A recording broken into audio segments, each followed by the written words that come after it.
fantasy fiction fans, and welcome to the February the 26th edition of Myth and Magic, a fantasy writer's kit bag.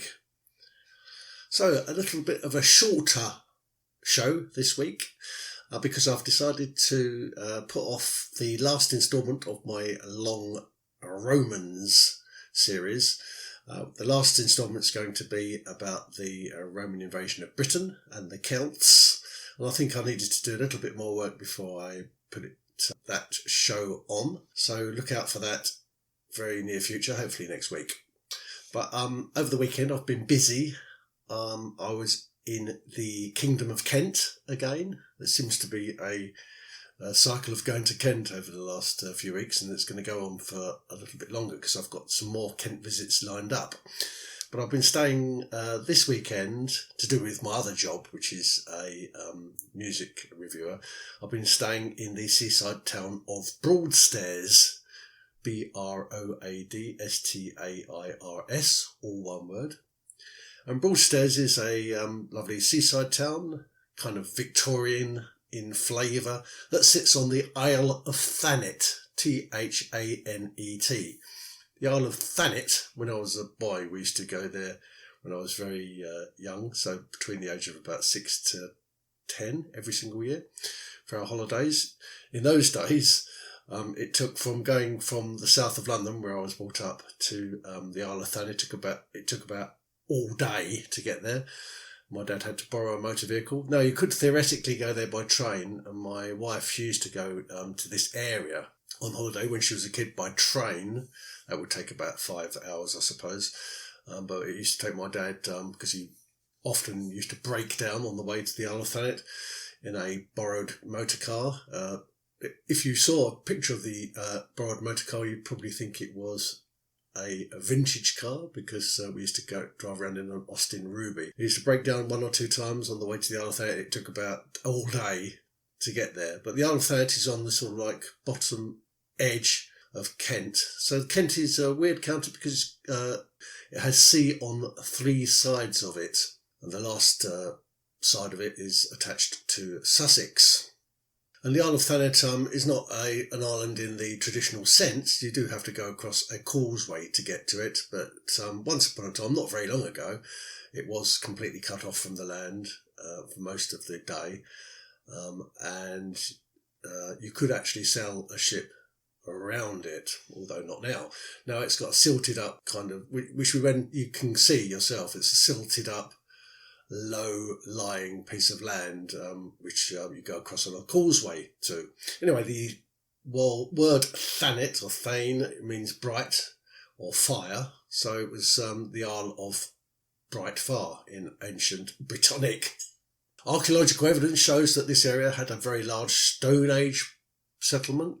It also had Bronze Age and Iron Age communities there, and discoveries have been made which prove Bronze Age and Iron Age peoples lived in this area. So it's a very ancient part of Great Britain, and it's the part of Great Britain, if you've been watching the superb Britannia historical fantasy series on TV, this is the part of Britain that is focused on in the Britannia TV series. Julius Caesar arrived here in the first invasion of Britannia in about 55 BC, or between 55 and 54 BC, and almost a century later in 43 AD, a date which I often refer to because it's the date that my hometown of Staines was established. But in 43 AD, Claudius sent 4 legions to Britain, and this Roman conquest, took hold. And that's the one I'm going to refer to in my future show on the Romans. But also this area was one of the first places in Britannia to be Christianised, and it was Christianised by the Roman-born Augustine, who we know now as the St. Augustine of Canterbury, and he established a bishopric here on the Isle of Thanet, and this was the second bishopric to be founded in Britain. The earlier one, 50 years earlier, was established by St. Columba on the Hebrides. And later, The Isle of Thanet became a regular target for Viking attacks. So there's a big Viking tradition in this area. There's a Viking trail and also a famous Viking longboat. And later still, this area became used by smugglers who used to obviously import goods without paying the necessary excise duty on them, and then used to hide them around the streets and in the pubs and in the inns of the Isle of Thanet to avoid paying duty and avoid the excise man. So a big smuggler area.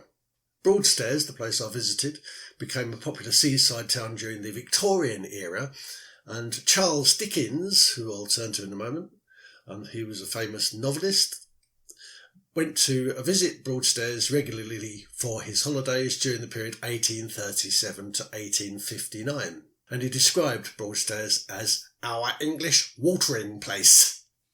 He wrote David Copperfield while he stayed at Bleak House, which I visited whilst I was there, and I will add a photo of Bleak House to my show notes. As a slight aside to that, but it's still a little bit relative to myth and magic, the English animator, puppeteer and writer Oliver Postgate, who's most famous for the clangers, which were kind of weird little mouse things which lived on the moon, and also Noggin the Nog, which was actually quite an interesting idea. It was for children, but it was following the adventures of those early Norsemen and Vikings, and also a much loved family favourite for children in the 1960s and 70s, Bagpuss. Oliver Postgate, he lived and died in Broadstairs, and we visited his home. Broadstairs.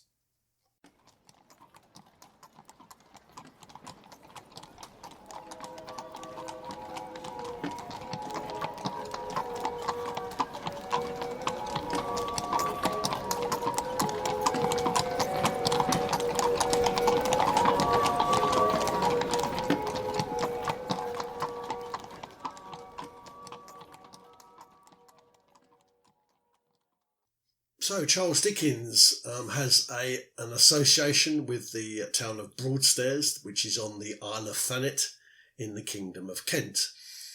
He used to go down there to spend his holidays, his summer holidays, in a retreat right by the sea, in a retreat that we now call Bleak House, although it wasn't originally.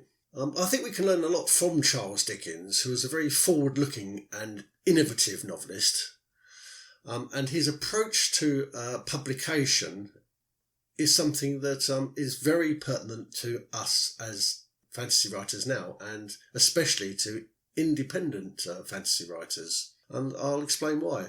The roving journalist's first success was with the Pickwick Papers, which is a sequence of loosely related adventures that were published as a serial, i.e. in serial form, as 19 issues over 90 months. And each individual story, or each individual part, was sold at £1 a piece. And there was a £2 price for the double-sized bumper ending. Now, this instalment format that Dickens devised meant that Dickens could evaluate his readers' reactions to his characters and even the situations in which they found themselves, and so then he could modify his plot and even his character development based on the feedback that he'd receive. Of course, regular cliffhangers inside the plot would ensure that each new episode would be widely anticipated by his followers. But it's worth thinking about this, that his books were written as serials, they came in instalments. He would listen to and react to the feedback he got from his readers, and if necessary, he would modify his plot and even his character development based on the feedback he'd received. Now, if you're thinking about something 2020 which is equivalent, to me, this sounds like Wattpad. So that's how forward-thinking Charles Dickens was. Charles Dickens is a Victorian author. Now, in this period, there were many illiterate poor people, and they would pay half a penny to have each new monthly episode read out to them. And this would open up a new and inspiring class of readers. There were professional readers who would go out and they would read the Pickwick Papers to the illiterate poor people who would, as I've just said, spend halfpenny on listening to it. Dickens himself would regularly read to his audience, and I'll go on about that a little bit more. And after the success of Pickwick Papers, he began to write instalments for Oliver Twist, which hopefully you have heard of, and even more hopefully you've read for yourself. Each instalment within Oliver Twist was kept short and cheap. It was printed like virtually all of Charles Dickens' books within magazines or papers, kind of a magazine come thick paper like you would get in the Sunday supplement. And this was to keep the price of the book down. It also attracted new readers. All the instalments were later collected together to be reprinted into book form for the wealthier reader. So the poorer reader could read along the way in the instalments which were inside the magazines, and the wealthier reader could collect the whole book. Now, to me, this seems like a good business model for any indie author to follow, even now. Another example of Charles Dickens' approach was that he undertook a book tour of America. He gave lectures in New York State, for example. Now, bear in mind that this was when a transatlantic trip from Britain to America would take at least 12 days, most likely 14 days, and it would be taken in a 3-masted vessel with a wooden hull. They did have steam engines in those days, but they didn't quite trust them, so they still had masts as well. By all accounts, Dickens was a bit of a brazen character and a bit of a rake. I think if you look at early pictures of him, you often see photographs or engravings of him looking quite old as an older man, but when he was a younger man, he was very, very Byronic looking, kind of a bit like early Johnny Depp type style he had there going on. And I think he was a bit of a womanizer. And for example, there's a Broadstairs story that I just wanted to tell you about. In Broadstairs, even though he was married, he flirted with the young fiancée of his solicitor's best friend, a lady named Eleanor Picken. And one night he grabbed her and ran down to the sea with her, quite close to the Bleak House, which I visited, and he declared that they were going to both drown together in the sea of sad waves. Well, luckily, Eleanor managed to wrestle herself free, and afterwards and after that, she kept her distance from the author. But so he was known to be a bit of a brazen cavalier and a bit of a rake. I think he wrote his masterpiece, David Copperfield, in 1849. And this novel was probably the first novel that he actually carefully plotted, and he didn't rely on feedback from the audience to progress the narrative. But similarly to indie authors of today, Dickens was a publisher, an editor, a major contributor to other journals, which I suppose you would associate these days with blogs, so he'd be a regular blogger. He was a regular public speaker and a journalist, and also an influential commentator, so he'd often be asked to give an opinion on political or social matters of the day. He was also proactively keen on protecting his own copyright, and he would take anybody to court if he thought there was a breach of copyright. All of those skills you need to learn in 2020 if you want to be a successful indie author. You have to be your own publisher, your own editor, your own, if you like, PR company. And he was very good at that. Now, if they had chat shows back then, Dickens would definitely have been on them.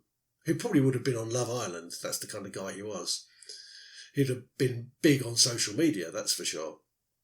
For example, one book tour that he undertook in 1859 involved 129 appearances in 49 different towns in England, Scotland and Ireland.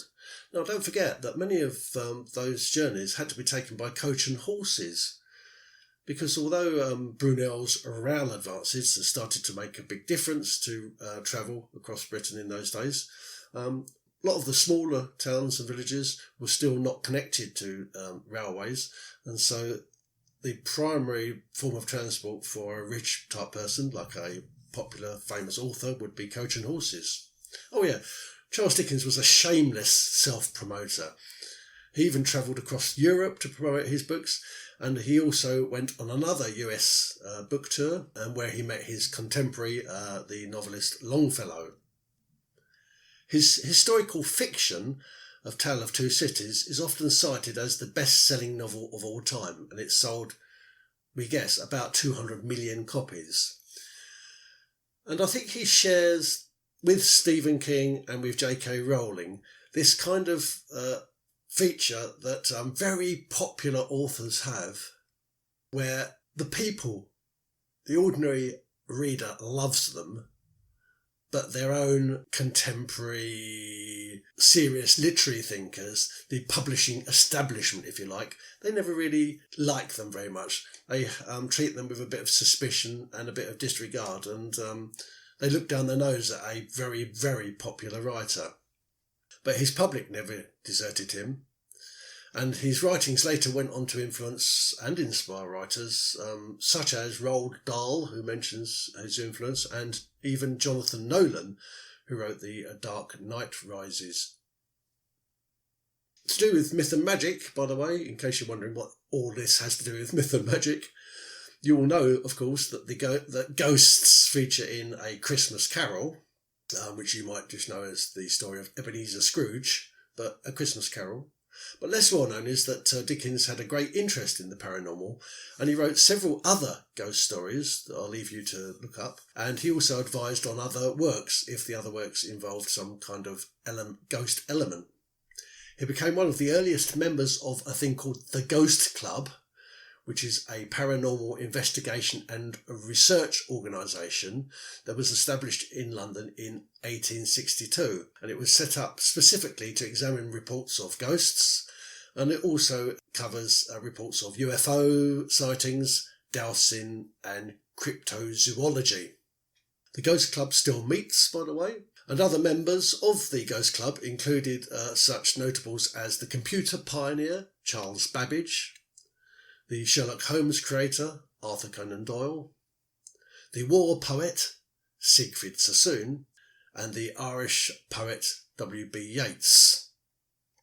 So, Charles Dickens, a myth and magic man, a very forward-looking and innovative novelist, which we can learn a lot from.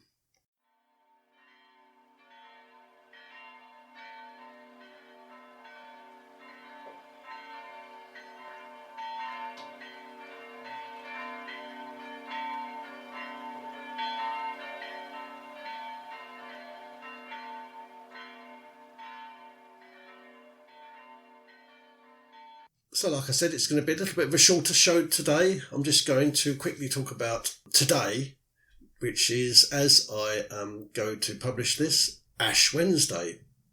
And Ash Wednesday is the day that we all enter our quarantine. So the word quarantine is often used with reference to medical isolation, to prevent the movement of those who might have been exposed to a communicable disease, such as the coronavirus outbreak, which is going on throughout the world today. So you've all heard the word quarantine being mentioned. But actually, quarantine, the word, means 40 days. And in particular, it means the 40 days of Lent. And the idea of this extends right back to the narrative of Jesus of Nazareth, who went into the desert himself. He self-quarantined to think, fast and pray. And it's thought that Jesus' self-quarantining was analogous to the 40 days period that Moses took. He took out 40 days to repent and fast after making the golden calf. And this was in about 1250 BC. So, sprinkling of ashes on one's head is used to express sorrow for sins and faults. So it's very likely that Moses would have sprinkled ash on his head on his quarantine period. And of course, in the story of Jesus' self-quarantine, he was tempted by the devil, and this is mentioned in the Gospels. So perhaps he also took time out to sprinkle ashes on his head. Anyway, it's been customary fashion since at least the 10th century for Christians to receive the ashes on their forehead. So if you do see anybody with a dirty smudge on their forehead, and you will see them about if you're around and about today, you will see them about. It's a common thing, and it happens on the first day of the Lenten fast, which is why today is known as Ash Wednesday. Ash Wednesday is exactly 46 days before Easter Sunday, and Easter itself is a movable feast, which is based on the cycles of the moon. The earliest date that Ash Wednesday can occur is the 4th of February, and the latest is the 10th of March. Most Western Christian churches observe Ash Wednesday, and that includes some communities such as the Mennonites and other Protestant denominations. But it does not include the Eastern Church, which does not observe it. And the idea of Lent as a period of quarantine is to prepare a believer for Easter through prayer and penance. And in fact, most of Western society now observe, although probably not in the strictest sense, but they do observe the idea of giving something up for Lent. You'll hear people talking about that today. What are you giving up for Lent? Although those people possibly don't know what Lent actually means and whether or not it goes on for 40 days. Now, if you don't want to give anything up for Lent, by the way, a good approach is to take something else extra on. So why not finish a project? You could, I suppose, write something extra, perhaps write some poetry. And because the idea of taking something extra on is that whatever you do take on should be something that feels to you supplementary to the normal everyday disciplines, and it also should feel spiritual to you. So it doesn't have to necessarily be something hefty, but it should make you think. So you should take something on which is regular every day for the 40 days that makes you think. So perhaps set yourself a challenge to read something every single day from a book that you wouldn't normally read. What about a chapter of Charles Dickens? What about a chapter of something by Charlotte Bronte? Or what about something from the Bible? What about something from Psalms, perhaps? This could be part of your daily devotional. So you don't have to give something up, take something on. Take on a daily devotional. If you don't want to read something or listen to something, what about 20 minutes of yoga? Or make yourself a smoothie and drink the smoothie instead of going and buying a shop coffee. That will do you good, won't it? It will be part of your spiritual discipline. And if you do that for 40 days, you will be a better person at the end of it. You don't have to be a Christian to observe Lent. I think it's worth doing something for yourself which makes you feel better and is good for your spirit.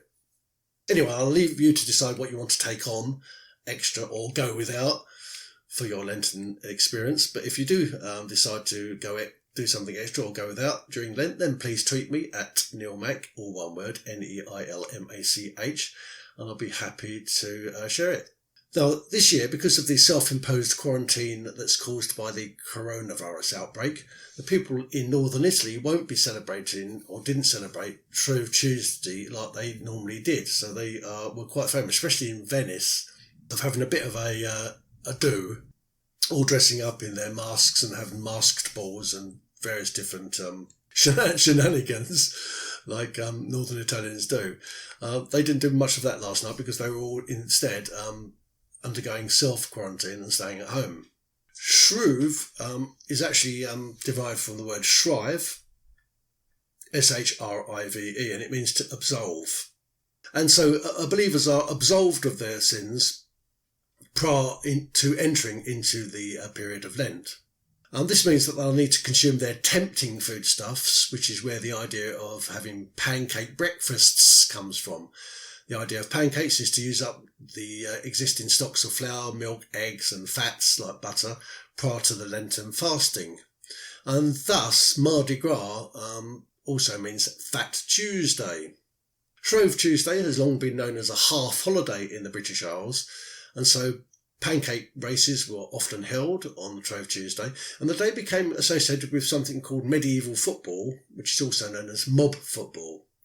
And it's a game which came over with the Romans during the Roman invasion of 43 AD. And it involves an unlimited number of male players, normally all of the males who lived in a town or village, who'd attach themselves to opposing teams, and then would then clash in a heavy mass of fighting and struggling to move an inflated pig's bladder by any means possible. It didn't have to be necessarily kicking. It could be holding it or hiding it up your jumper if you had one. But moving the pig's bladder to a marker at the other edge of town. Obviously, you can imagine what this was like. If every single male in a town and village was involved in this massive fight, it often ended in injury and dislocation and often a virtual riot. Now, according to the medieval English poet Lawman, which you spell Layamon, King Arthur and his knights played football on Shrove Tuesday. So we know that this tradition goes back quite a few years. Can you imagine King Arthur and his knights scrabbling around, punching each other in the face to move a pig's bladder from one part of Camelot to the other? But apparently they did. And it's probable that our game of football, our national game, also known as soccer, has its roots, obviously, in this very, very violent tradition of Shrove Tuesday football. People sat down from the universities and said, we can't just have a massive riot. What we need to do is actually have some rules, and that's how soccer evolved. I'll cover Mardi Gras and carnivals on another time because they're so interesting. But just to say that the Mardi Gras and the carnivals are both traditions that are attached to Lent and to Shrove Tuesday. And so finally, back to quarantine and one final thought about quarantine.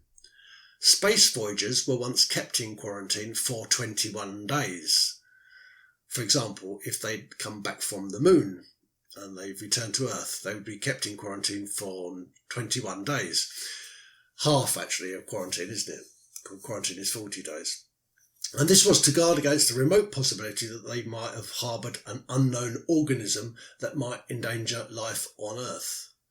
And ships, which came from far off exotic places, when they returned back to the home port, the crew and any travellers with the crew would also undergo a period of quarantine. And in fact, if they brought back anything which might contain insects or other life, for example, carpets or bananas, then those goods would also be kept in quarantine for a short period. The idea of this is to protect the home population. So when you talk about a cruise ship being stuck in a harbour, like it was in Japan, and under quarantine, this isn't a new idea, but it isn't just about the coronavirus. It's about the history of navigation and about ports and about quarantines. Going back to the space voyagers, after Apollo 14, so in other words Apollo 15 to 17, the astronauts were not subject to quarantine, and this was because scientists decided that astronauts presented no hazard to man, animals or plants. Quarantine. Hopefully you're not in quarantine at the moment, but if you are in self-quarantine conditions, then let me know about it and tell me how you're dealing with your quarantine. Good luck during Lent with your extra Lent activities, or indeed if you give something up for Lent. And I'll see you next week.